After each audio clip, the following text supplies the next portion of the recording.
नमस्कार दोस्तों, क्या हाल चाल है। उम्मीद करता हूँ अच्छे होंगे। चलिए फिर सीधे बात कर लेते हैं आज की अपनी इंपॉर्टेंट न्यूज के बारे में। तो आज की अपनी न्यूज में जो पहली न्यूज है वो है फर्जी रजिस्ट्रेशन से लेके। देखिए दोस्तों, आपको मैं बताता हूँ।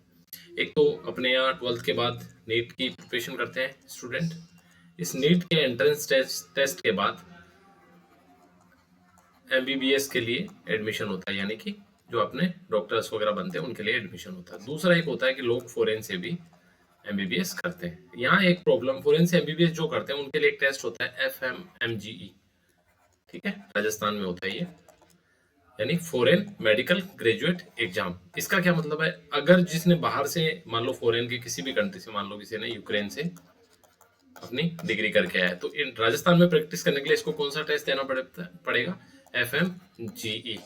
और इसी टेस्ट को लेके एक बहुत बड़ा फर्जीवाड़ा हुआ है राजस्थान में। और सोचने वाली बात है, RMC राजस्थान मेडिकल काउंसिल जो है उसमें 18 लोग गिरफ्तार हुए। सोच के देखिए भ्रष्टाचार की जो जड़ें हैं कितनी गहरी है। ये कोई एग्जाम के हिसाब से इंपॉर्टेंट न्यूज नहीं है, लेकिन ये हमारी अवेयरनेस के लिए, और हमें एज ए ब्यूरोक्रेट, अगर आप प्रशासन में जाते हो आने वाले टाइम में, तो आपको किस तरह की थॉट प्रोसेस रखनी चाहिए और किस तरह भी इस तरह की बेईमानी से दूर रहना चाहिए, ये सोचने वाली बात है। तो स्पेशली इसमें काफी लोग जो है, सोजी ने 9 जिलों के 22 स्थानों पर छापेमारी करी, 18 लोगों को गिरफ्तार किया है। डॉक्टर शर्मा जो है वो डॉक्टरों की रजिस्ट्रेशन, उसकी भी विस्तृत जांच होगी। बहुत बड़ा फर्जीवाड़ा हुआ है। 25 से 30 लाख रुपए लेते थे, उसमें से 11 लाख अधिकारी और कर्मचारियों में बांटा जाता था, बाकी ये दलाल वगैरह इस तरह से। तो सोच के देखिए, अगर इस तरह के जो डॉक्टर्स जो खुद क्वालिफाइड नहीं है, वो आगे जाके किस तरह की सर्विस देंगे और उनकी सर्विस कितनी इफेक्टिव होगी, वो लोगों की कितनी काम आएगी, ये अपने आप में एक चिंता की बात है। ठीक है, चलिए आगे। हमने CAPF जो बिल है उसके बारे में बात करी थी, और वो राज्यसभा में अब पेश हो गया है। ठीक है, ये लोक प्रशासन और आंतरिक सुरक्षा, जो हमारी इंटरनल सिक्योरिटी, नया टॉपिक जो जुड़ा है हमारे मेंस में। आपने अगर सिलेबस देखा होगा तो आंतरिक सुरक्षा भी स्पेसिफिक टॉपिक है, जो कि पहले यूपीएससी में तो पहले से ही होता था। वो भी RAS के एग्जाम की मुख्य परीक्षा में भी ऐड कर दिया, और हमारा जो पब्लिक एडमिनिस्ट्रेशन है उससे भी ये टॉपिक जुड़ जाता है। इसलिए हमने इसको दोबारा थोड़ी सी एडिशनल इन्फॉर्मेशन के साथ सॉरी दोबारा हम डिस्कस कर रहे हैं। ठीक है, क्योंकि ये बात जुड़ी हुई है, जो हमारी सशस्त्र बल है उनके मनोबल से जुड़ी हुई है, उनके कैडर प्रबंधन से जुड़ी हुई है, और इसमें सवाल पूछे जा सकते हैं। देखिए, जो नया प्रावधान है सरकार का, वो क्या कर रहे हैं इसमें। IG के जो है 50% जो पद है वो IPS के लिए रिजर्व होंगे। ADG जो रैंक है 67% जो पद है वो IPS के लिए रिजर्व होंगे, यानी कि टोटल जो वैकेंसीज ADG की क्रिएट होगी उसमें से 67%, यानी कि 2/3 जो है वो IPS ही होंगे। और DG जो होंगे वो 100%, यानी कि जो भी इन सर्विसेज का DG बनेगा वो IPS ऑफिसर ही होगा। ये चीज करिए। ठीक है, दूसरा क्या है, चुनौती क्या है, प्रॉब्लम क्या है कैडर के लिए, यानी कि जो इनका कैडर है, असिस्टेंट कमांडेंट, जिसके बारे में हमने कल बात करी थी, इनके प्रमोशन के जो अवसर है वो सीमित होंगे, और इनमें असंतोष बढ़ेगा, यानी कि इनमें ये इनइक्वालिटी बढ़ेगी कि यार, हम कैपेबल होने के बावजूद भी जिस सर्विस में हम डे 1 से रह रहे हैं, IPS बाहर से डेपुटेशन पे आते हैं या परमानेंट भी आते हैं, तो उनको हायर पद मिल रहे हैं। आगे बोलते हैं कि सरकार ये बोल रही है कि राज्य की पुलिस और केंद्रीय बल, इनमें बेहतर समन्वय होगा IPS की वजह से। यानी IPS जब इन हायर पदों पे जाएंगे तो स्टेट की पुलिस, क्योंकि IPS जो है स्टेट में रह के आया है, वहां के पुलिस प्रशासन का उसको आइडिया है, तो वो जब इन पैरामिलिट्रीज में आएगा तो कोऑर्डिनेशन अच्छा होगा। ये सरकार का पॉइंट है, और ये एक वैलिड पॉइंट लगता भी है। देखिए, कोई भी बात की आपको as a bureaucrat, as administrator, आपको ये नहीं सोचना है कि वन वे किसी चीज की आलोचना करें तो सिर्फ आलोचना करें, या तारीफ करें तो तारीफ करें। हमें मेरिट पे बात करनी है कि चीजें किस तरह से हैं। तो ये एक पॉइंट जो है वो है।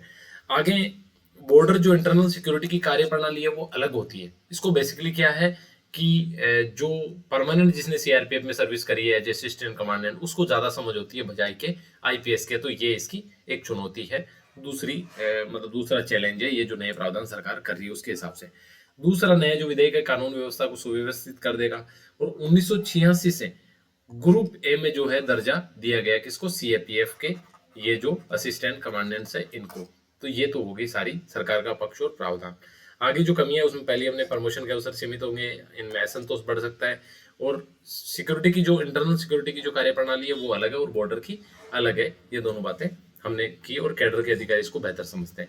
आगे सुप्रीम कोर्ट ने तो उल्टा ये बोला था कि डेपुटेशन कम करनी है, और सरकार ने तो इसको स्थायी करने जा रहे हैं। और इस वजह से जो IPS के ये जो पद जनरेट होंगे शीर्ष पर, इसकी वजह से 13,000 जो कैडर है, जो ऑलरेडी इन पैरामिलिट्रीज का अपना कैडर है, उनके लिए जो अवसर है वो सीमित होंगे, इनके जो अधिकार है उनका हनन होगा। तो ये सारा मुद्दा था।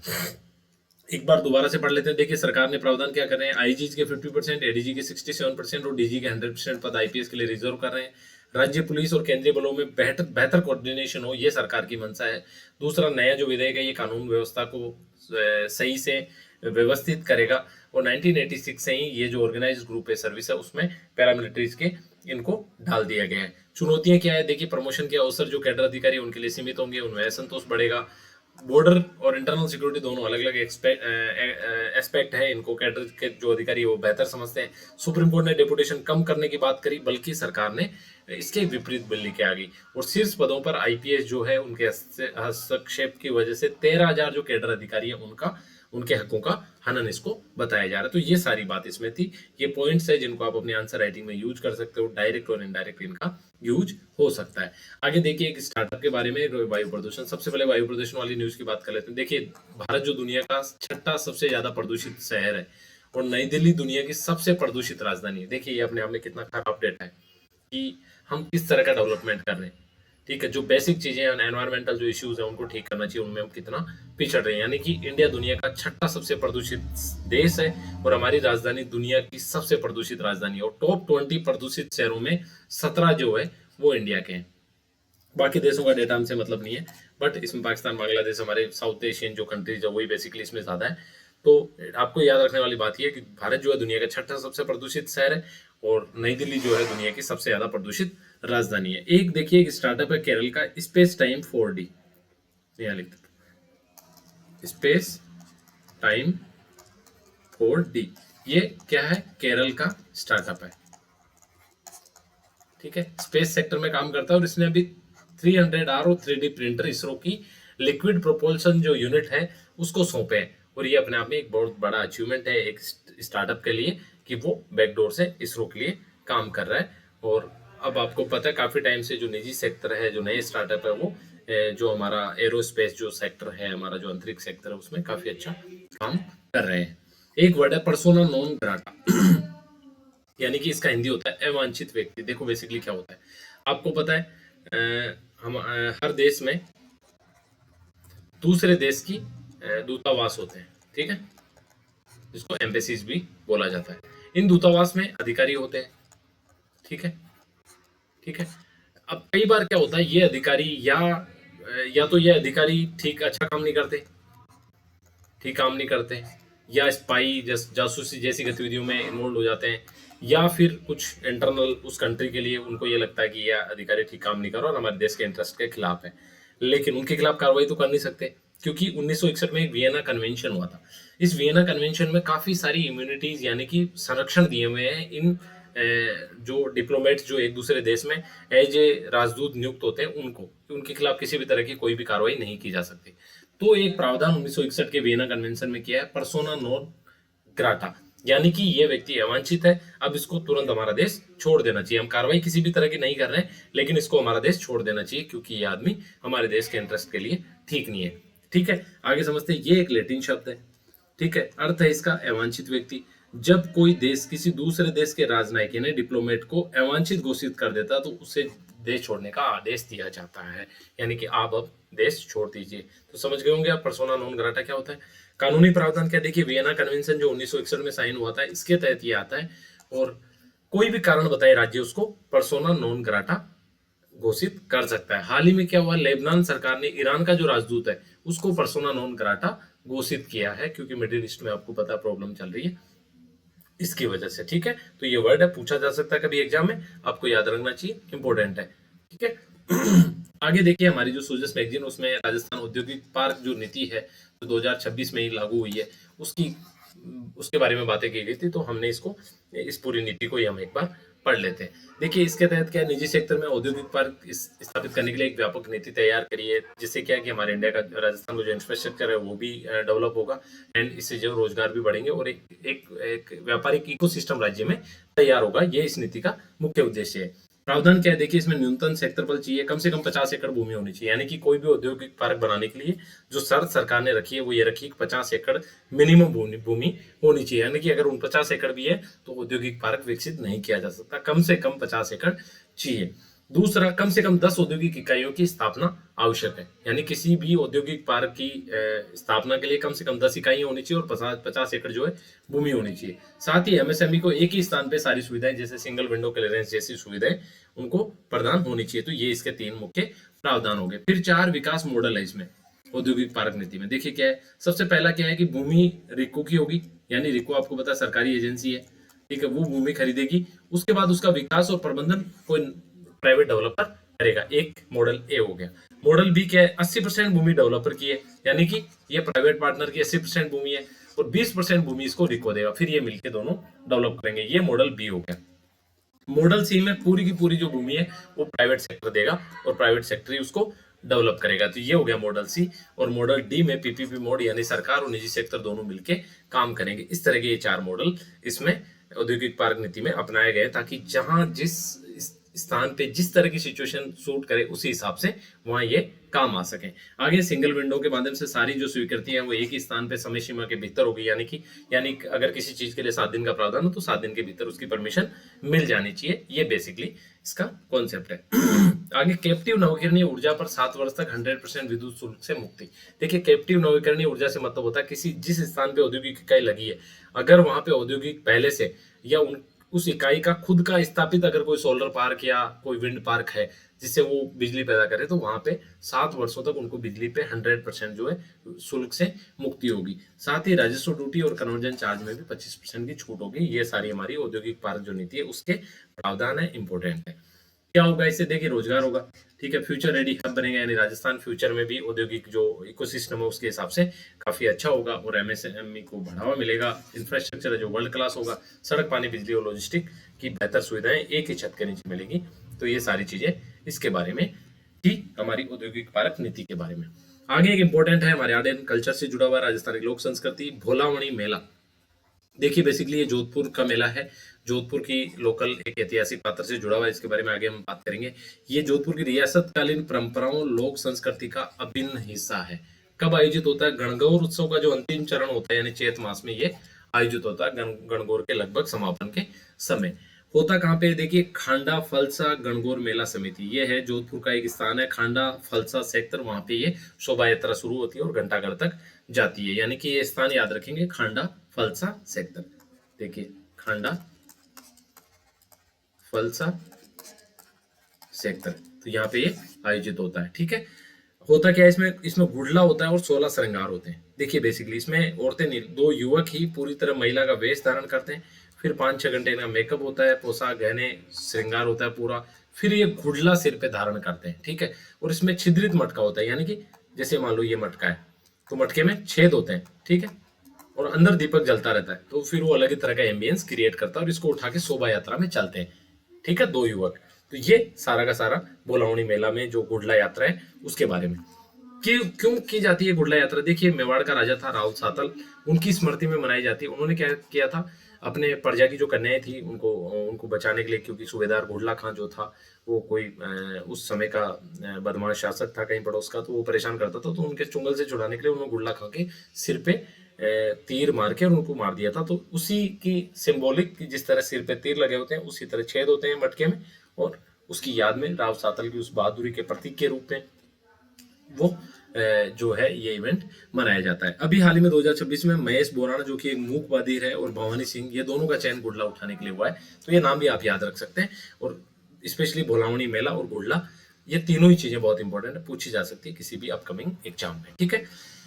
चलिए दोस्तों, ये तो हमारा न्यूज सेक्शन हो गया। अब हमने एक आर्टिकल इंक्लूड किया आज, ठीक है, आर्टिकल इंक्लूड किया हमारी जो संघीय व्यवस्था है इससे, ठीक है।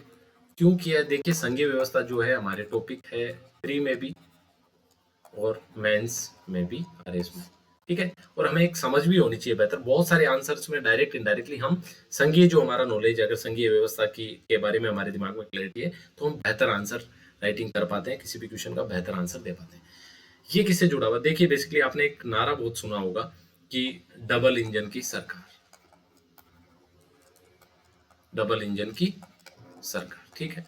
डबल इंजन की सरकार से मतलब क्या हुआ कि सेंटर प्लस स्टेट में एक ही प्रकार की, एक ही पार्टी की सरकार, ठीक है, ये मतलब होता है डबल इंजन की सरकार का, जिसके बारे में जो पॉलिटिकल लोग हैं, जो नेता लोग हैं, वो काफी नारा देते हैं। तो मैं आपको अभी शुरू में कुछ नहीं बता रहा, हम धीरे धीरे जैसे जैसे आर्टिकल डेवलप होगा इसी में हम आगे बात करते हैं। हमारे पूर्व एक चुनाव आयुक्त है, उन्होंने ये आर्टिकल लिखा, काफी बड़ा आर्टिकल है लेकिन बहुत अच्छा आर्टिकल है। इन्होंने कहा कि जो ये नारा है डबल इंजन सरकार, ये एक गंभीर संघीय प्रश्न खड़ा करता है, यानी कि हमारी जो संघीय व्यवस्था है इस पे सवालिया निशान लगाता है ये नारा। आगे देखते हैं हम कैसे। ये बोलते हैं कि चुनावी नारे वोट के बाद धुंधले पड़ जाते हैं, लेकिन ये नारे लोगों की सोच को आकार देने लगते हैं, जैसे डबल इंजन सरकार। और इसके पीछे एक गहरा संवैधानिक प्रश्न छुपा हुआ है। देखिए, हम बेसिकली हमें अगर जनरली ऐसे बात डबल इंजन सरकार, तो हमें लगता है हाँ ठीक बात है कि अगर कोई बात कर रहा है पॉलिटिकल पार्टी डबल इंजन सरकार की, यानी कि सेम पार्टी की सरकार होगी तो डेवलपमेंट अच्छा होगा। इसी बात पे वो संवैधानिक प्रश्न उठाते हैं। आगे देखेंगे। आगे बोलते हैं कि भारत का संघीय संतुलन का मार्गदर्शन राजनीतिक तालमेल से नहीं बल्कि निष्पक्षता और संवैधानिक नियमों से होना चाहिए। यानी कि हमारा संघीय जो बैलेंस है वो राजनीतिक तालमेल से नहीं, यानी कि दो पार्टियों की सरकारें बन गई, क्या ये डिसाइड करेगा हमारी संघीय व्यवस्था को, या इसके बजाय कि निष्पक्षता होनी चाहिए, सेंटर इतना निष्पक्ष होना चाहिए कि राज्य में किसी भी पार्टी की सरकार आए, मैं राज्य के विकास के लिए कमिटेड रहूंगा। क्या ये सोच है? बिल्कुल नहीं। क्या संवैधानिक नियमों की पालना होती है अगर अलग पार्टी की सरकार है? जवाब है बिल्कुल नहीं। आगे, विचार सरल लगता है कि केंद्र और राज्य में एक ही दल की सरकार होगी तो विकास तेज होगा, जैसे हमने बात करी। ऊपर से आपत्तिजनक नहीं है। और ये सहकारी संघवाद, जिसके बारे में हम कोऑपरेटिव फेडरलिज्म की बात करते हैं, सहकारी संघवाद, यानी दो राज्य और केंद्र आपस में मिलकर सहयोग से सरकार चलाएं, तो वैसा ही लिखता है। लेकिन सवाल ये है कि जब राजनीतिक विचारधारा समान नहीं तब क्या होता है? ये बड़ा सवाल है। कि ये तो सुनने में अच्छा लग रहा है कि एक ही पार्टी की सरकार होगी विकास अच्छा होगा, लेकिन जब राजनीतिक विचारधारा, जब अलग पार्टी की सरकार स्टेट में आती है तब क्या होता है? ये बड़ा सवाल है, और इसके बारे में आर्टिकल में राइटर बात करना चाह रहे हैं। देखिए, राष्ट्रीय कराधान के माध्यम से एकत्रित जो सार्वजनिक धन है वो भारत संघ का है, वो किसी सत्तारूढ़ दल का नहीं है। ठीक है, केरल का नागरिक भी उतना ही कर देता है जितना उत्तर प्रदेश का, और संवैधानिक वादा ये है कि दोनों को उचित हिस्सा मिलेगा। फिर ये नारा क्यों कि डबल इंजन की सरकार, यानी कि अगर अलग पार्टी की सरकार आ गई तो क्या आप जो कराधान का हिस्सा उसको दिया जाना चाहिए वो नहीं दोगे, या उसमें कटौती करोगे? क्या कोई कटौती का प्रावधान है? बिल्कुल नहीं। और इसी वजह से 280 आर्टिकल के तहत वित्त आयोग का गठन हमारे जो संविधान निर्माता थे उन्होंने किया। ठीक है, कि किस प्रकार से किसी भी कंडीशन में उनके साथ भेदभाव नहीं होना चाहिए, यानी कि राजनीति से नहीं नियमों से तय करे कि किसे क्या मिलेगा। ठीक है, ये बात होगी। आगे हम राइटर उठाते हैं कि जो सेस और सरचार्ज लगाया जाता है। देखिए दोस्तों, जो टैक्स आता है जीएसटी के तहत, जो टैक्स आता है उसका बंटवारा करना पड़ता है। और अभी जो लेटेस्ट फाइनेंशियल वित्त आयोग है उसने 41% बोला है कि टोटल जो सेंटर के पास टैक्स आता है उसका 41% राज्यों को दीजिए। लेकिन जो सरकार सेस और सरचार्ज लगाती है, ये राज्यों के बीच में इसका बंटवारा नहीं होता, तो सरकार इसको बढ़ाती जाती है। ठीक है, ये नहीं बढ़ाया जाना चाहिए क्योंकि इसका हिस्सा शेयर नहीं होता, या फिर आप राज्यों के साथ इसका हिस्सा शेयर कीजिए। ठीक है, आगे 16वां वित्त आयोग ये बोल रहा है कि दक्षिण राज्य की चिंताओं। देखिए, दक्षिण की क्या चिंता है? दक्षिण राज्य 1971 के बाद जब काफी जनसंख्या वृद्धि तेजी से हो रही थी, तो हमारे यहाँ जनसंख्या नियंत्रण कार्यक्रम चलाए गए। तो नॉर्थ के राज्यों में, यानी उत्तरी राज्यों में जैसे राजस्थान, उत्तर प्रदेश, यहाँ तो ये कारगर नहीं रहे, लेकिन दक्षिणी राज्यों ने अच्छा काम किया। इसकी वजह से उनकी पॉपुलेशन कंट्रोल हो गई हमारे नॉर्थ वाले राज्यों से पहले। अब ये बोला जाता है कि अगर कोई फायदा आप जनसंख्या के आधार पर दे रहे हो, चाहे वो परिसीमन हो, सीटों की संख्या हो, या फिर ग्रांट हो, या जीएसटी से जो हिस्सा हो, अगर उसका आधार जनसंख्या है तो हमारी क्या गलती है? हमने तो अच्छा काम किया था जनसंख्या नियंत्रित करके। तो ये उनका बड़ा मुद्दा रहता है। आगे आपको पता राज्यपाल की भूमिका को लेके तो किस तरह तमिलनाडु और केरल में जो राज्यपाल थे वो विधानसभा से पारित किए हुए बिलों को लेके बैठे रहे, उनको क्लियर नहीं किया टाइम से, और कई सारी चीजें जो है वो रहती है। राज्यपाल के टकराव, अभिभाषण नहीं पढ़ना सरकार का, तो इस तरह की चीजें नहीं होनी चाहिए। अरे देखना नीचे थोड़ा सा प्लीज, नीचे देखना, नीचे। ठीक है, तो संवैधानिक या राजनीतिक जो है वो राज्यपाल की जो भूमिका है वो भी ठीक नहीं है। ठीक है, सुप्रीम कोर्ट ने 2023 में बोला था पंजाब राज्य बनाम पंजाब के राज्यपाल। यहां पे सुप्रीम कोर्ट ने स्पष्ट बोला था कि किसी भी विधायी प्रक्रिया को रोकने के लिए निष्क्रियता का उपयोग नहीं किया जा सकता। यानी राज्यपाल किसी भी विधायी प्रक्रिया को, यानी मान लो सदन ने कोई बिल पारित किया विधानसभा ने, उसको रोकने के लिए निष्क्रिय यानी कि उसमें कोई फैसला नहीं लेना, ये राज्यपाल नहीं कर सकता। ये सुप्रीम कोर्ट ने पंजाब राज्य बनाम पंजाब राज्यपाल के जो मामला था उसमें ये बोला था 2023 में। आगे 2025 में तमिलनाडु बनाम तमिलनाडु के राज्यपाल मामले में भी संवैधानिक रूप से अस्वीकार्य घोषित किया कि विधेयकों को लंबे समय तक लंबित नहीं रखा जा सकता। विधेयक का मतलब होता है बिल, यानी जो पारित करने होते हैं। और दिल्ली का अनुभव तो आप सबको पता है कि काफी टाइम तक उपराज्यपालों के बीच में वो टसल रही, जो कि ठीक नहीं है। क्यों?